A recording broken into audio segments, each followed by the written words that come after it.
Question number 66. Let's read it. The reaction between trimethyl acetaldehyde and formaldehyde in presence of conc NaOH is known as. Student, first of all, let's draw the structures of the given compounds. One is trimethyl acetaldehyde. So this is trimethyl acetaldehyde.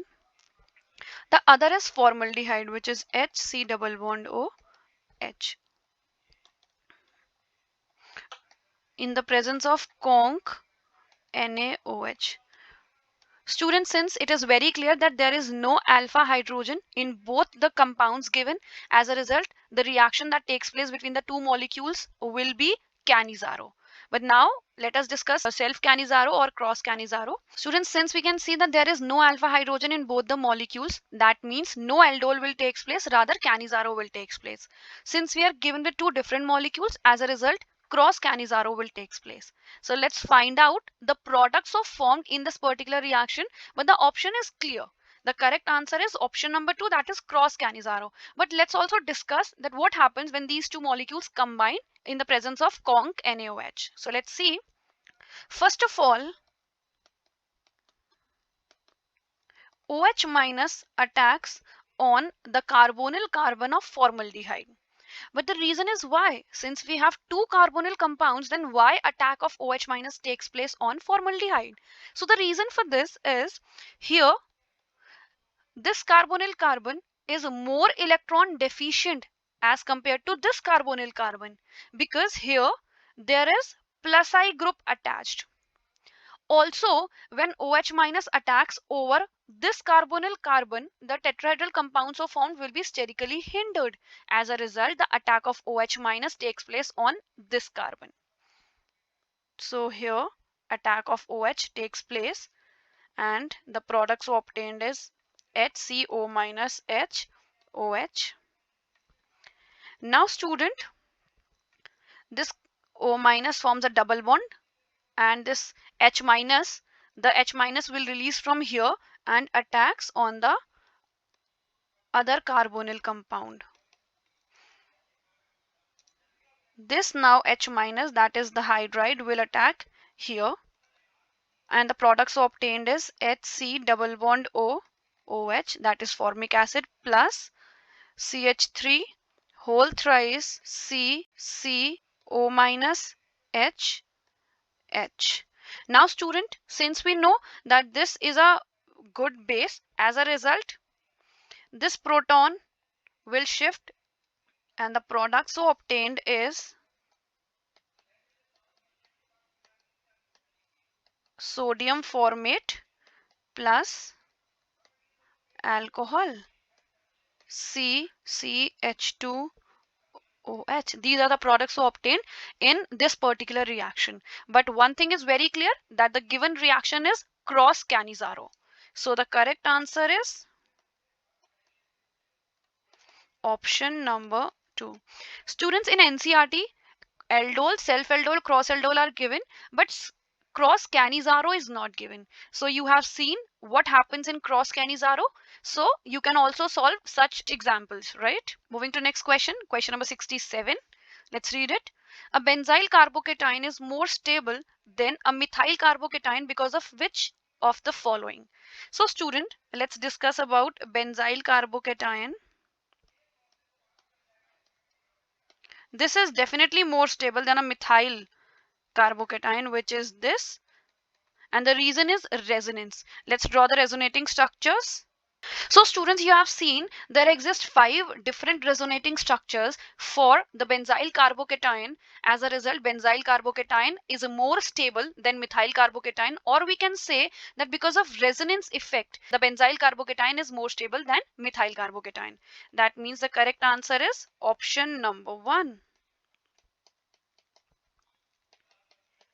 Moving to the next question, which is question number 68. Let's read it. Find out the solubility of AgCl in 0.1 molar HCl, given that the ionic product of AgCl is 1.8 into 10 to the power minus 10. Students, we know that first of all, HCl being a strong acid gives equal amount of H plus and Cl minus. Here its concentration is 0.1 molar.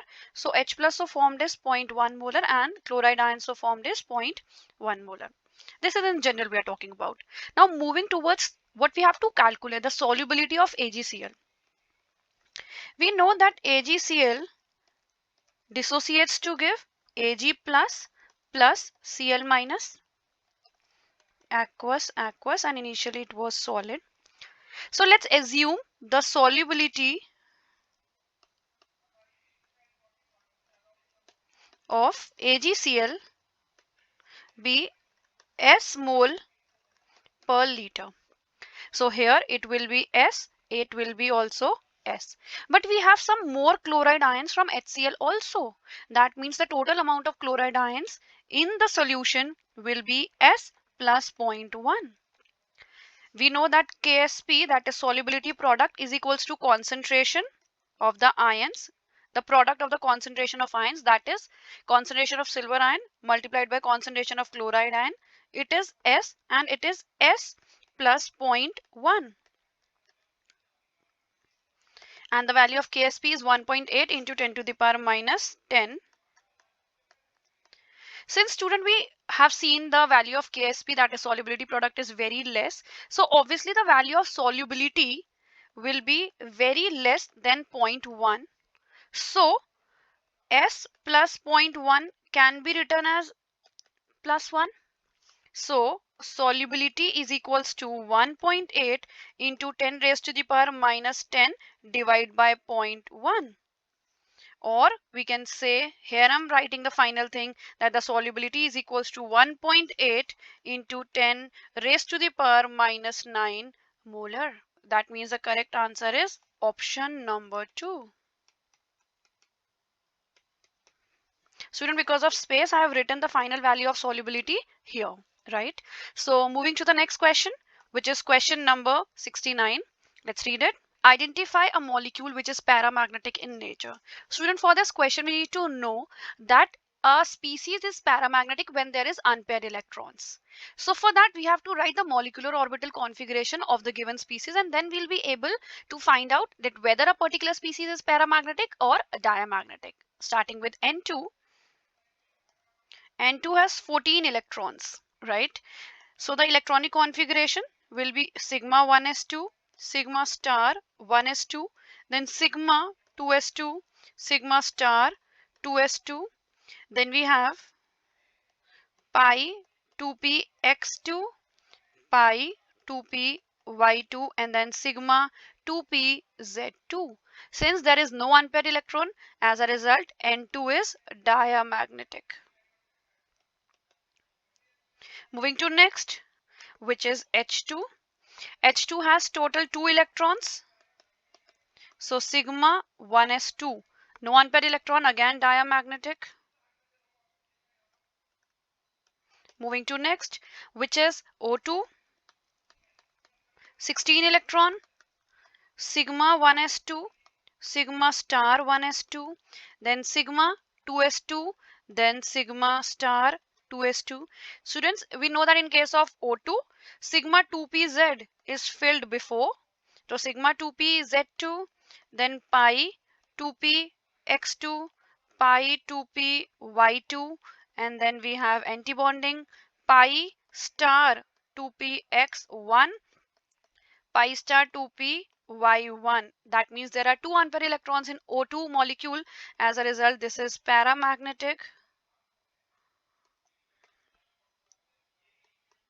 Moving to the last species, which is He2, 4 electrons, sigma 1s2, sigma star 1s2.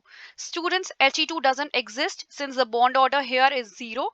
So no point of discussing diamagnetism and paramagnetism.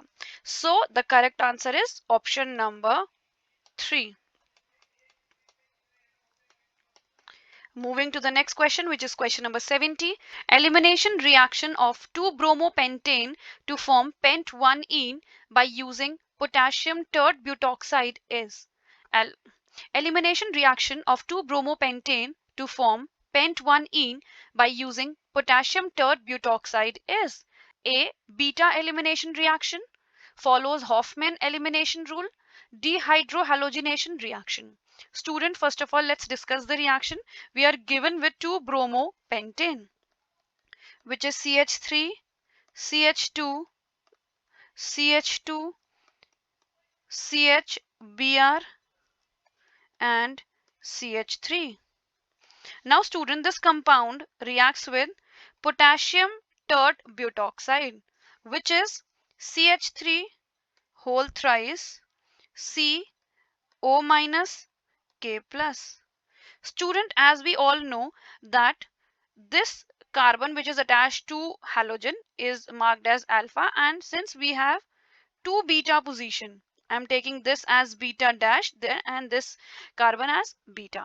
Now since the base we are given is a bulky base, we clearly see that this is a bulky base. So this base will tends to attack on that particular hydrogen which is less sterically hindered, and among beta or beta dash, the less sterically hydrogen is attached to beta carbon. That means this base will attack over this hydrogen, and this bond will shift here, and bromine as Br minus will be eliminated, and the product so obtained is CH3, CH2, CH2, CH double bond CH2. As a result, this is pent 1-ene.